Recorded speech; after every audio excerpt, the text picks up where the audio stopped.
Olá, gente, vamos chegando. Muito boa tarde para quem está chegando a partir de agora. Essa é uma transmissão feita pelo Sejur Preparatório, do qual eu tenho, enfim, a honra de participar do timaço que esse curso está construindo, né, e de todos os cursos que estão sendo desenvolvidos e divulgados. Muito legal. O meu nome é Alessandro Spielborgs, é um prazer enorme estar aqui com você. Uma transmissão que acontece via Instagram, via Facebook e também através do YouTube. Então, muito boa tarde para todo mundo que acompanha os trabalhos do Sejur e certamente estará cada vez mais atento a tantas novidades que nós temos no mundo jurídico. Em especial, da minha parte, a minha matéria é o direito tributário. Sim, eu, professor Alessandro, então sou professor de Direito Tributário e Processo Tributário, que estarei com você que é aluno do Sejur, né? Se você ainda não é aluno, mas um dia certamente eu será,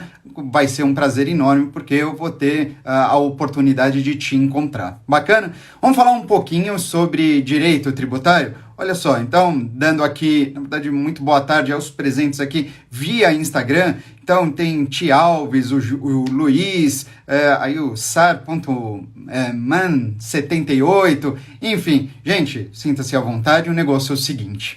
Bom, eu tô aqui para falar um pouquinho, eu não vou dizer da reforma tributária, porque essa reforma parece, pelo menos nos primeiros momentos, que ela não deve acontecer conforme foi alardeado por muitas e muitas vezes. Entretanto, algo extremamente interessante está por vir. E para nossa, na verdade, para nosso conhecimento e para nossa discussão, acima de tudo, tá?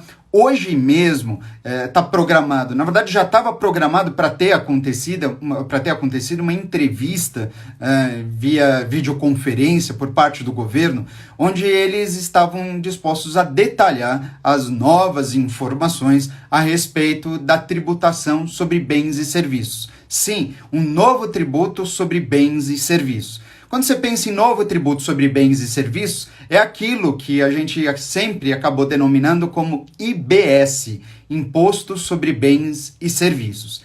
Entretanto, você sabe também, você deve ter acompanhado as notícias da economia e do mundo jurídico, em especial para o âmbito do direito tributário, que o nosso ministro da Economia, o Paulo Guedes, ele suscitou então a criação de um novo imposto chamado Imposto Digital. Ou seja, um imposto, sim, sobre tributação e serviços, mas cujo fato gerador seja os meios digitais, sejam as compras pela internet efetivamente. Legal? Bom, então peraí, professor, afinal de contas, a gente vai ter o imposto sobre bens e serviços ou a gente vai ter um imposto sobre compra digital? Então, não se sabe ainda ao certo. O ideal é que você tenha, não sei se realmente ideal para a população em geral, né? Mas que você tenha a instituição de um novo imposto com uma baita de uma reforma tributária para sustentar todo esse novo sistema que se pretende implementar. Esse é o ideal. Bom, vai acontecer esse ideal ou não vai acontecer? Isso é coisa para cenas dos próximos capítulos, não há dúvida nenhuma. Entretanto, o que o governo está sinalizando, né, e tem sinalizado em especial nessas 2 últimas semanas, é que eles vão fatiar a reforma tributária.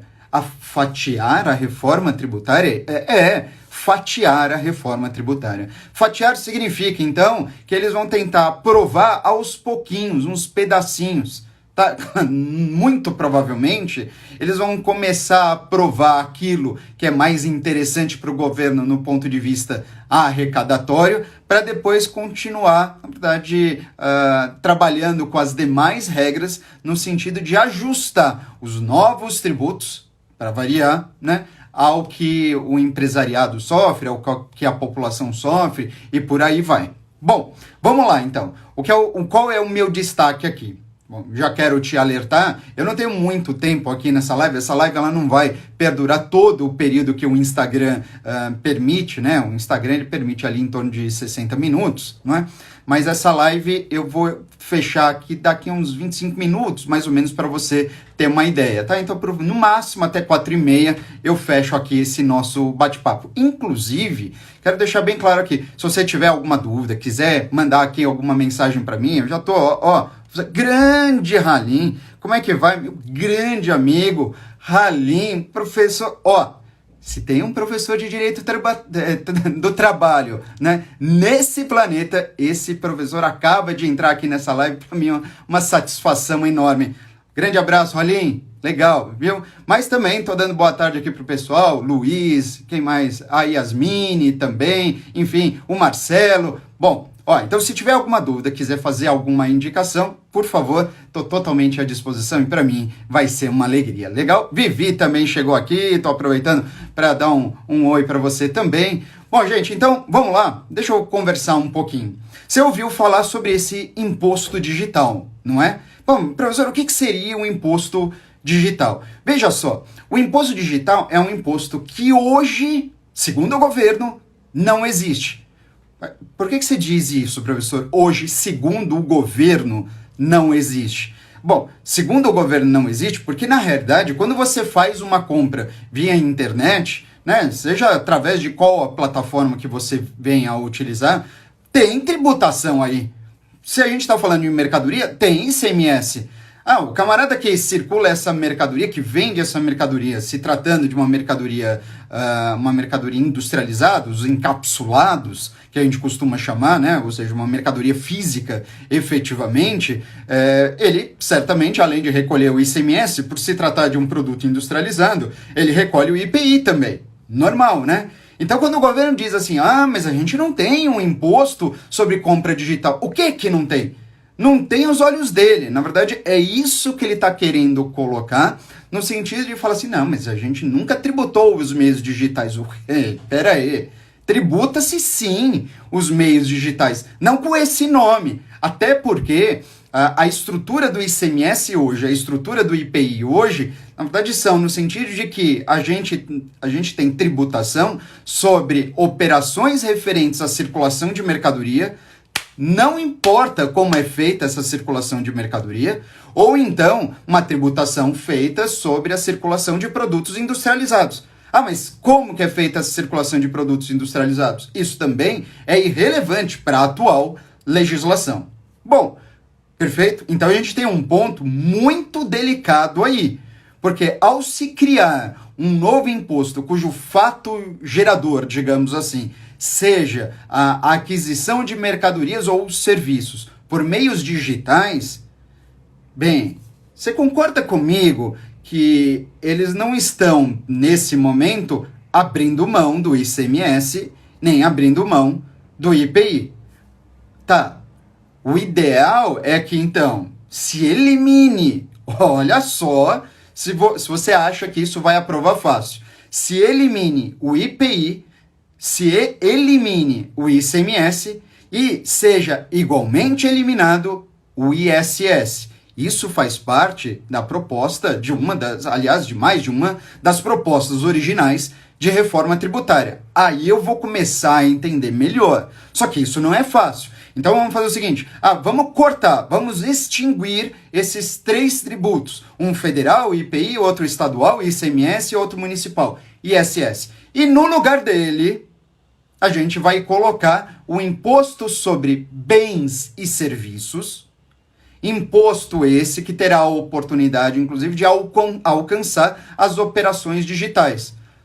Beleza, tá tudo bem. Aí eu vou entender, até porque se eu sou um empreendedor, né, se eu sou administrador de uma empresa, se eu vivo de comércio, enfim, ou mesmo de prestação de serviço, aí eu vou entender que o objetivo é diminuir, primeiro, tornar a carga tributária mais transparente, o que é algo que a gente pede para que aconteça há anos, mas há anos, Luz. Eu diria, desde que a Constituição, vamos fazer um corte histórico, desde que a Constituição Federal nasceu, no dia 5 de outubro de 88, quando a gente bateu o olho no Sistema Tributário Nacional, eu não, tá? Porque eu naquela época não era nem nascido. Mentira, mas enfim, quando a Constituição Federal nasceu, no dia 5 de outubro, começaram a olhar o Sistema Tributário Nacional e falaram, quê? Que é isso? Não, como é que alguém em sã consciência vai entender esse negócio? Bem, você sabe que sempre foi muito confuso o sistema tributário nacional, absolutamente nada transparente, inclusive, para você ter uma ideia, até alguns anos atrás, depois eu não acompanhei a evolução dessas legislações, mas a gente tinha, só em matéria tributária, pelo menos 400 mil normas. Pensa nisso, 400 mil normas. Você aí que fez uma pós-graduação ou que pretende fazer uma pós-graduação em Direito Tributário, aí você vai falar assim, eu sou especialista em Direito Tributário. Conhecer 400 mil normas? Mas o quê? Fala se não tem trabalho pela frente. Tem muito estudo pela frente. Tem com certeza, ou seja, espaço para trabalhar com direito tributário sempre haverá. Desde que o trabalho seja feito do jeitinho que você imagina. Um trabalho correto, um trabalho com ética, um trabalho muito bem feito, com muito estudo por trás, com extrema dedicação. Então, espaço há. Você pode até ver, né, a maior parte do mercado é ocupada por advogados sem qualquer tipo de demérito, muito pelo contrário, né? Mas a maior parte de advogados que atuam no ramo civil, né, no trabalhista, eventualmente no penal também. Eu só estou mostrando que existe uma grande fatia do mercado, certamente a maioria, que atua nesses ramos. Previdenciário também, um ramo que cresceu demais nos últimos anos. Agora, em tributária, é curioso, você não ouve falar disso, né? Não ouve mesmo. Além, muito obrigado aqui, viu? Valeu, cara. Obrigado mesmo. Olha, gente, para você que está me assistindo, não importa por qual a plataforma, imagina receber um elogio aqui de um professor de Direito do Trabalho, um dos professores que são, assim, um símbolo para você, de um cara mesmo, de hombridade, de dedicação, de luta. Putz, Halim, cara, obrigado mesmo, viu? Para mim, você é um cara fora de série, de um coração gigante mesmo. Bom, tá aqui, rasguei a minha seda pro Halim, mas é que é sempre uma satisfação encontrar aqui e ser prestigiado por um cara que para mim é uma baita de uma inspiração. Gente, vamos voltar aqui pro nosso direito tributário.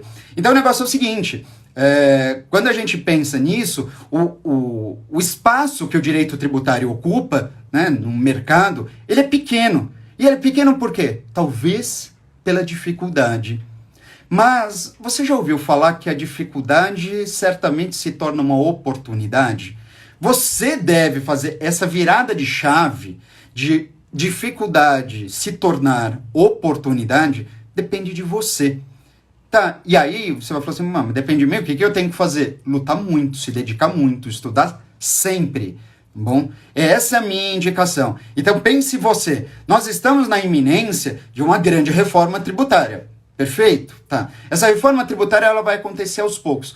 Percebe que esse tipo de movimento que está por acontecer na matéria tributária é um movimento que, digamos, antecedeu também a reforma trabalhista, já que eu estava falando aqui do meu grande amigo Halim.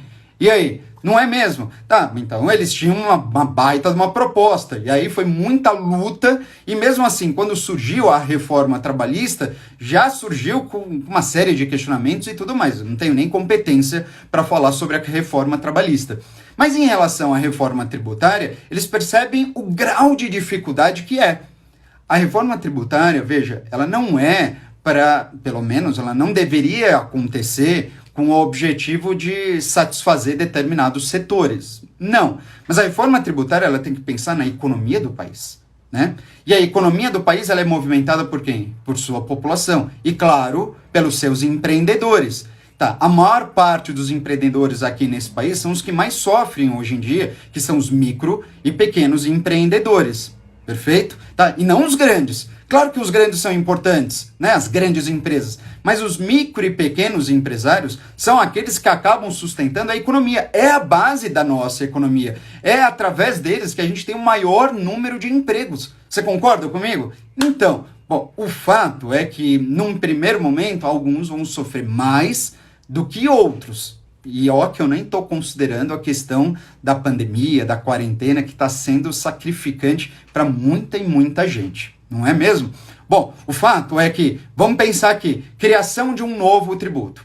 Se você me pergunta, me perguntaram, na verdade, hoje mesmo, pela manhã, né, eu recebi uma mensagem pelo Instagram, e aí me perguntaram, aliás, se você não me segue no Instagram, ou mesmo pelo YouTube, né, procura pelo meu nome, Alessandro Spielborges. Alessandro Spielborges, tá bom? No Instagram ou no YouTube, Alessandro Spielborges. Aí certamente você vai me encontrar lá, se tiver alguma dúvida, algum apontamento, alguma pergunta que queira fazer diretamente a mim, vai ser uma satisfação enorme poder te ajudar. Agora então vamos lá, me perguntaram o seguinte, professor, tá, vamos imaginar então que eles venham num primeiro momento, que a primeira ação do governo seja apenas a criação desse imposto digital. Esse imposto digital é a mesma coisa que a CPMF, que foi instituída lá há muitos anos atrás. Não, mas os fundamentos jurídicos em parte são. Deixa eu te explicar melhor aqui. Segundo a Constituição Federal, existe uma competência denominada como competência residual, que é uma competência que foi atribuída com exclusividade para a União. E o que significa essa competência residual? É a possibilidade de a União, e repito, só mesmo a União, instituir ou novos impostos ou novas contribuições sociais. Você me entendeu?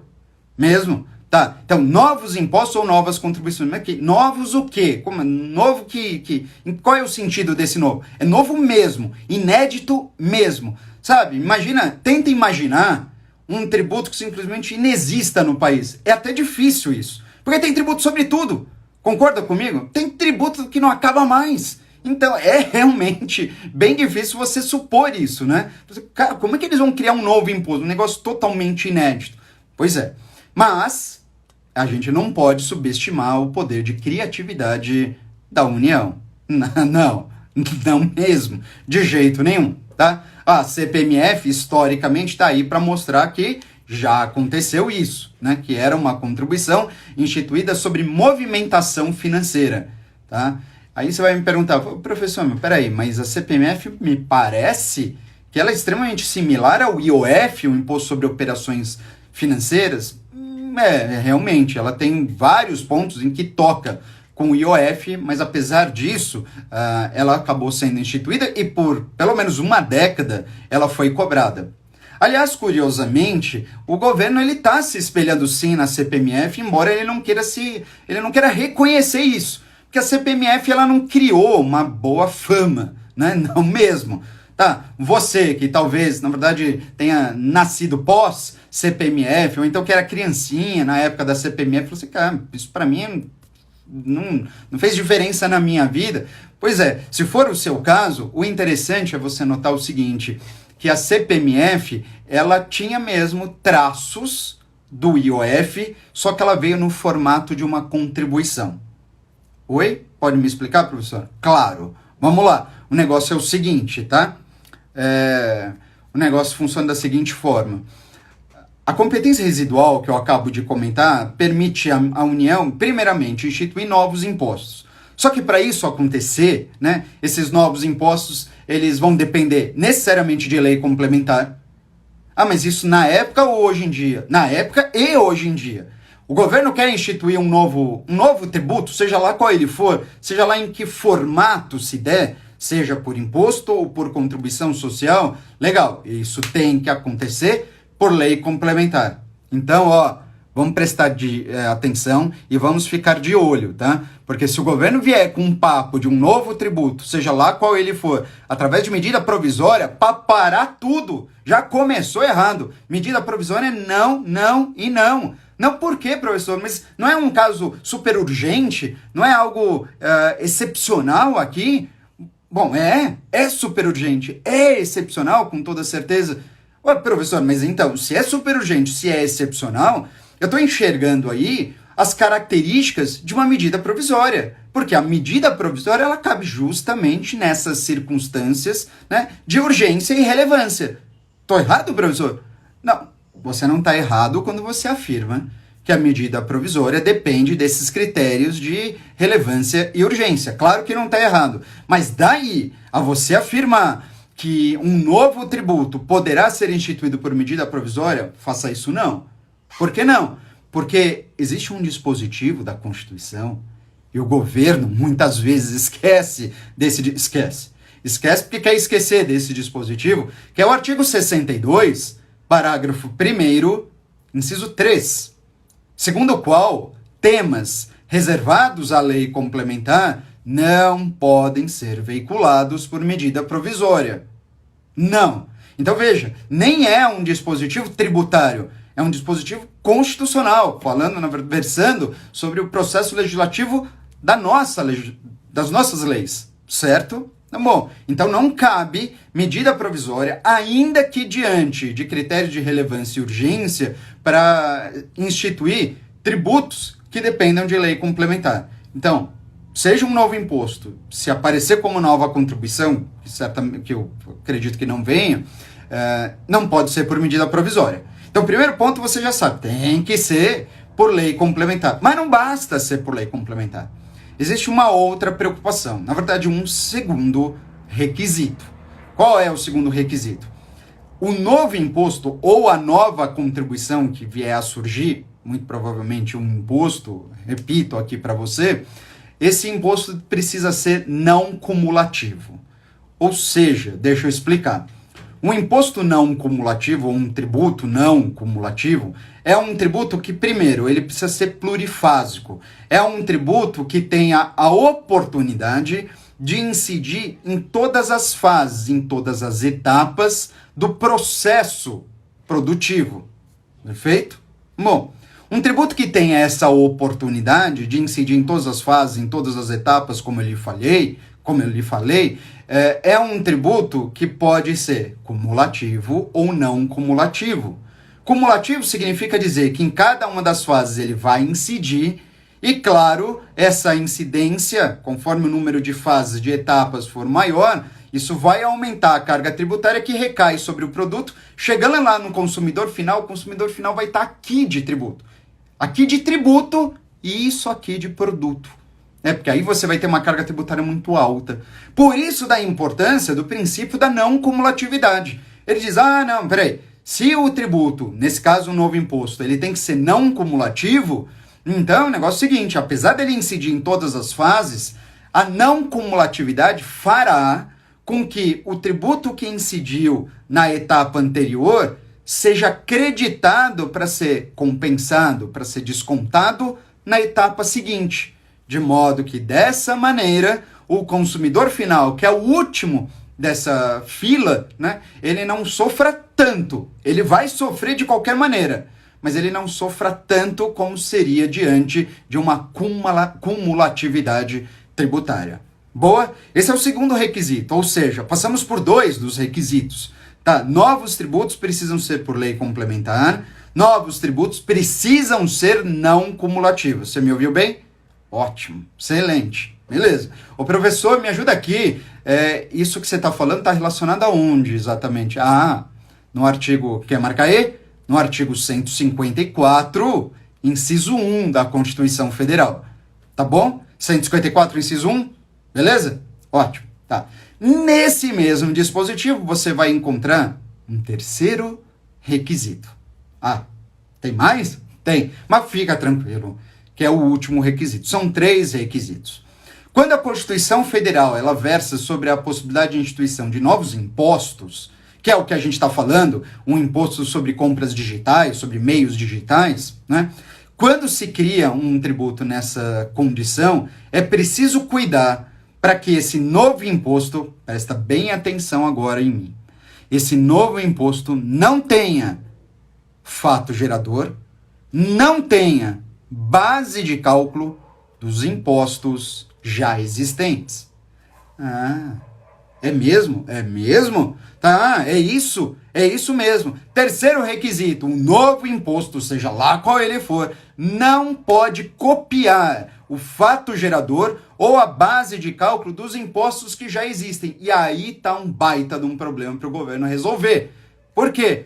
Porque, como eu tinha antecipado, logo que eu comecei a live e comentei a esse respeito, bens ou serviços que você adquire digitalmente, né, que você fecha a negociação por via por meio online, né, por via digital, são, na verdade, operações já tributadas pelo ICMS, já tributadas pelo ISS, já tributadas pelo IPI.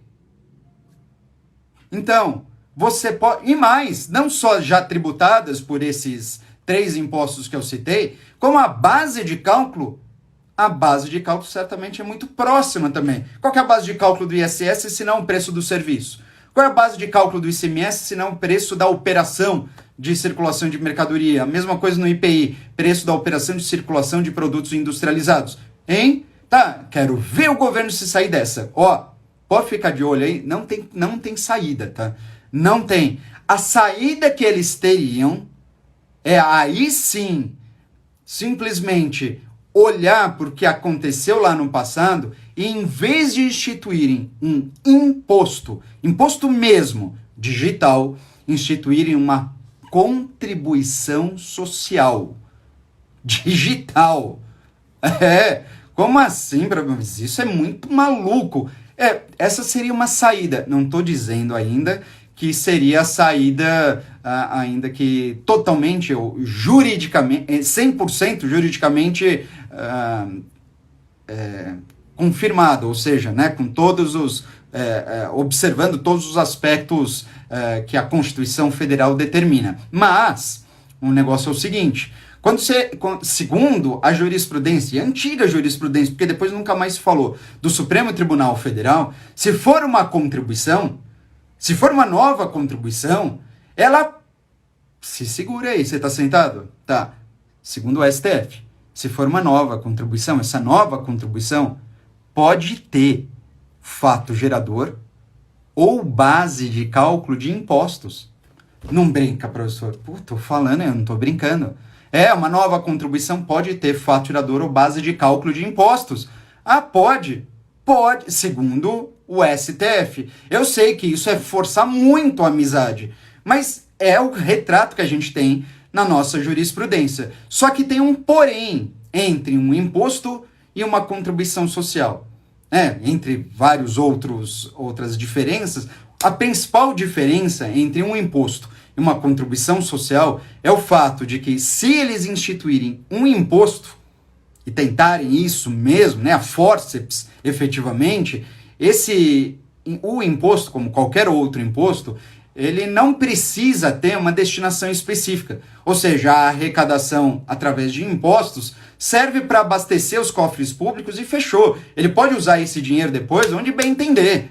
Tá? Claro, dentro das políticas governamentais e tudo mais. Ok? Agora, se for uma nova contribuição social, aí ele não tem tanta margem assim. Se for uma nova contribuição social, essa nova contribuição deverá destinar os recursos por ela auferidos apenas à Seguridade Social. O que significa dizer que todo o dinheiro arrecadado deverá se destinar à saúde, ou à assistência, ou à previdência social. E aí ele não pode destinar esses recursos para nenhum outro segmento que não sejam esses 3 que eu comentei com você. Saúde, assistência ou previdência social. Então o negócio é o seguinte, para já encerrar aqui a nossa... sim, o Sarman aqui, 78, falou assim, seria uma inconstitucionalidade formal? Seria uma inconstitucionalidade, né? Não há se instituir por medida provisória, não é isso? Pronto, se instituir por medida provisória não dá. Ainda que atenda a todas as condições de uma medida provisória, aquele tema não poderia ser nela retratado. Muito bem, tá?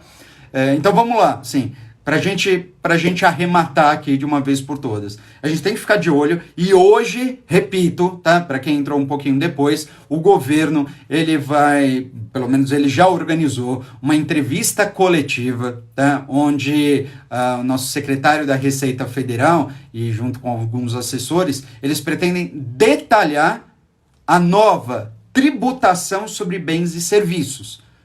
Tá, quando eles falam nova tributação, a gente não sabe o que vem por aí. É imposto ou contribuição? Tá, seja qual ele for, você sabe que ele vai precisar vir e ser aprovado pelo nosso Congresso Nacional via lei complementar. Além de ser lei complementar, tem que ser também não cumulativo. E aí, você olhando o que o governo pretende aprontar, né, se imposto ou contribuição, aí você vai saber qual será o destino da arrecadação. Se ele conseguir fazer isso como imposto, aí a arrecadação serve para custear ou para abastecer os cofres públicos de uma forma bastante abrangente, tudo bem, dando maior, naturalmente, liberdade para o governo, ou se vier no formato de contribuição social, que eu particularmente não acredito que venha, mas se vier como contribuição social, aí ele fica limitado, ele fica restrito a destinar os recursos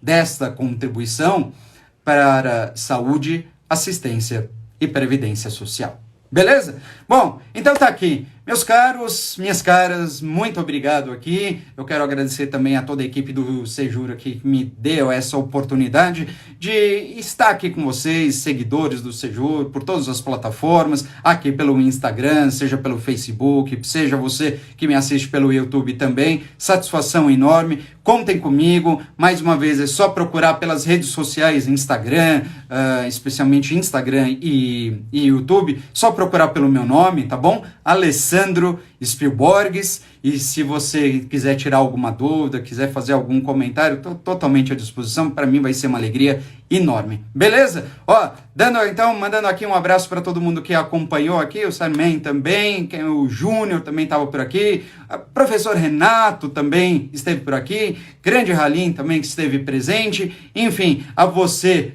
que me acompanhou pelo YouTube, a você que me acompanhou pelo Facebook também, muito obrigado. Qualquer novidade, acompanhe aqui as redes sociais do Sejuro, que certamente eu estarei por aqui logo em breve, quem sabe quando tudo isso estiver bem calmo, né? Mesmo eu não esteja aí junto de vocês, para quem na verdade frequenta os cursos do Sejuro, e novidades nós temos por aí. Ó, já quero falar mais uma coisa.